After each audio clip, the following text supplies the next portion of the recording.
এভাবে কখনো পেঁপের গজা বানিয়েছেন? না বানিয়ে থাকলে একবার বানিয়ে দেখতে পারেন। কাঁচা পেঁপে দিয়েও যে এমন একটা সুন্দর রেসিপি বানিয়ে নেওয়া যায়, হয়তো না দেখলে বিশ্বাসই করবেন না। খুব সুন্দর লাগে খেতে। বানিয়ে সংরক্ষণও করতে পারেন অনেকদিন পর্যন্ত। একদম অবাক করা একটা রেসিপি। একটু ভিন্নভাবে বানাতে চাইলে এটা বানাতে পারেন। নমস্কার বন্ধুরা, নতুন একটা পর্ব দেখার জন্য আপনাদের সকলকে স্বাগত জানাই। আজকে পেঁপে দিয়ে একদম ভিন্ন স্বাদের একটা রেসিপি শেয়ার করব। বাড়িতে একদিন বানিয়ে দেখতে পারেন, খেতে কিন্তু খুব ভালো লাগবে। চলুন, আশা করছি আজকের রেসিপি অনেক পছন্দ হবে। এখানে একটা মিডিয়াম সাইজের পেঁপে নিয়েছি, পেঁপেটা খোসা ছাড়িয়ে কেটে নেব।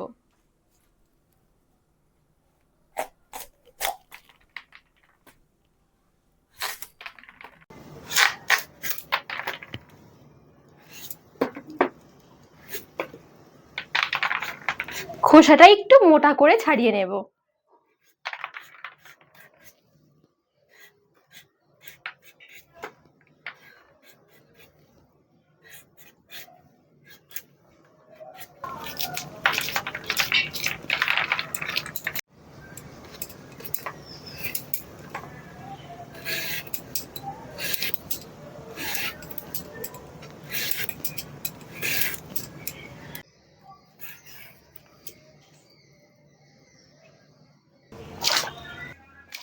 আর তাছাড়া এই রেসিপিটা তৈরি করার সময় চেষ্টা করবেন একটু বড় দেখে পেঁপেটা নেওয়ার, মানে যে পেঁপের মধ্যে একটু বেশি শাঁস থাকে সেই পেঁপেগুলো নেবেন, তাহলে দেখবেন এটা খুব সুন্দর তৈরি হবে। তো এই দেখুন, পেঁপে ঠিক আমি এরকম করে কেটে নিয়েছি।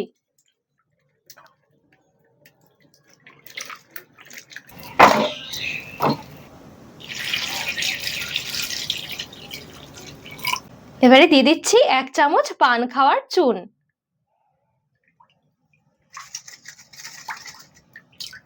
এই চুনটা কিন্তু অবশ্যই দিতে হবে। এতে করে কি পেঁপের টুকরোগুলো একদম শক্ত হয়ে যাবে। যখন এই পেঁপের টুকরোগুলো রান্না করব তখন কিন্তু গলে যাবে না। এবারে পেঁপের টুকরোগুলো এইভাবে করে চুন জলের মধ্যে ভিজিয়ে রাখবো মোটামুটি 1 থেকে 1.5 ঘন্টা। যদি হাতে সময় থাকে আরো বেশি সময় ধরেও কিন্তু রাখতে পারেন, সেক্ষেত্রে আরো বেশি ভালো হবে। এখানে আমি ভিজিয়ে রেখেছিলাম পেঁপের টুকরোগুলো, মোটামুটি 1.5 ঘন্টা হয়ে গেছে। 1.5 ঘন্টার মধ্যে দেখবেন পেঁপের টুকরোগুলো কিন্তু আগের তুলনায় অনেকটাই চেঞ্জ হয়ে যাবে।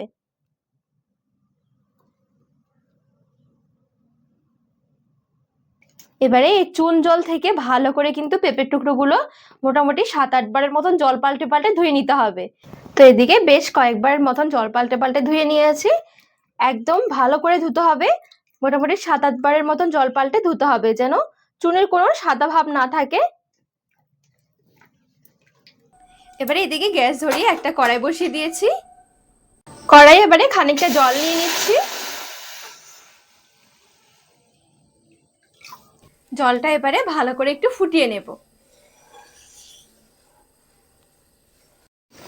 দেখুন, এখানে জলটা একদম টকবক করে ফুটতে শুরু করেছে। এবারে এদিকে যে পেঁপেগুলো ভালো করে ধুয়ে রেখেছিলাম, এখান থেকে পেঁপের টুকরোগুলো নিয়ে এই ফুটন্ত জলের মধ্যে ছেড়ে দিচ্ছি।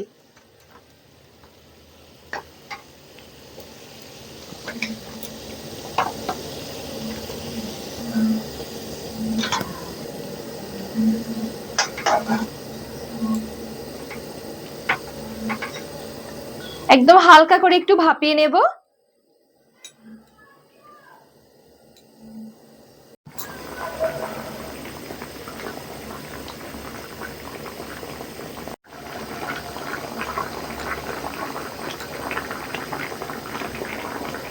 পেঁপের টুকরোগুলো যেহেতু 1 থেকে 1.5 ঘন্টার জন্য চুন জলের মধ্যে ভেজানো ছিল, তো সেই জন্য চুনের একটু ফ্লেভার থাকতে পারে।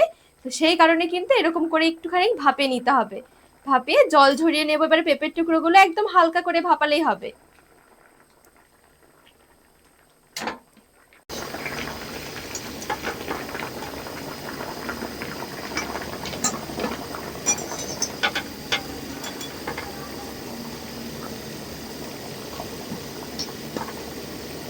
জল থেকে উঠিয়ে নিয়েছি।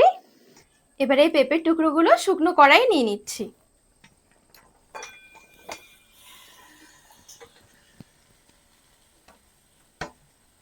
এবারে চিনি দিয়ে দিচ্ছি 200 গ্রাম।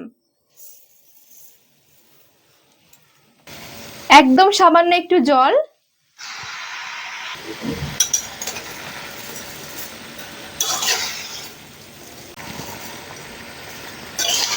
চিনিটা ভালো করে মিশিয়ে নেব।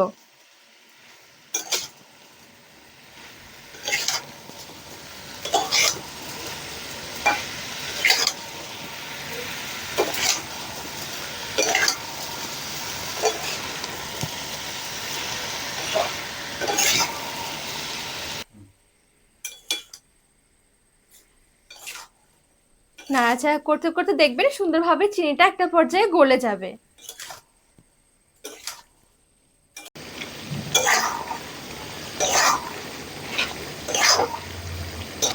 তিনটে এলাচ মুখ ফাটিয়ে দিয়ে দিলাম।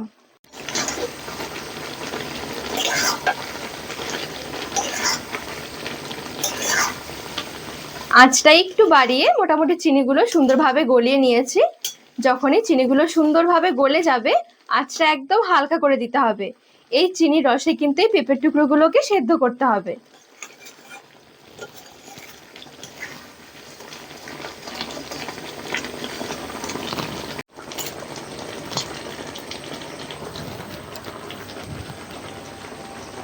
তো এখানে 10 মিনিটের মতন নেড়ে ছেড়ে এভাবে করে একটু হালকা আছে মোটামুটি সেদ্ধ করে নিয়েছি পেঁপের টুকরোগুলো।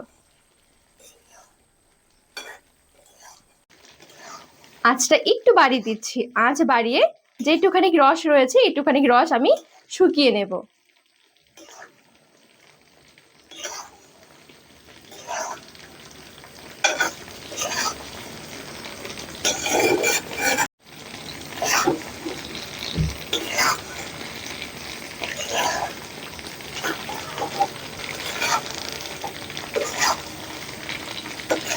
বেশ অনেকটাই কিন্তু দেখুন রসটা কিন্তু টেনে গেছে। এবার আঁচ বন্ধ করে দিচ্ছি। আঁচ বন্ধ করে সমান এভাবে করে একটু নাড়াচাড়া করব।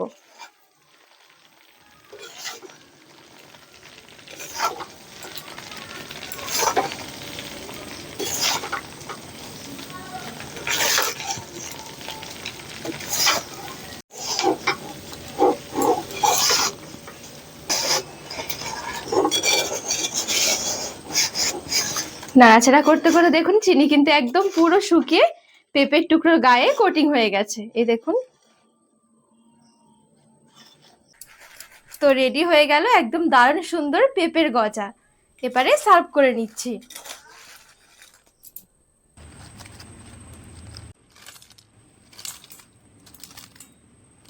সুন্দর করে এখানে পেঁপের গজাগুলো সাজিয়ে নিয়েছি। দেখুন কি দারুণ দেখতে লাগছে। বিশ্বাসই হবে না যে পেঁপে দিয়ে এত সুন্দর একটা রেসিপি বানিয়ে নেওয়া যায়। এখানে কিন্তু আপনারা এইভাবে করে বানিয়ে সংরক্ষণ করতে পারেন অনেকদিন পর্যন্ত। খেতে কিন্তু ভীষণ ভালো লাগে। একবার হলেও তৈরি করে দেখতে পারেন।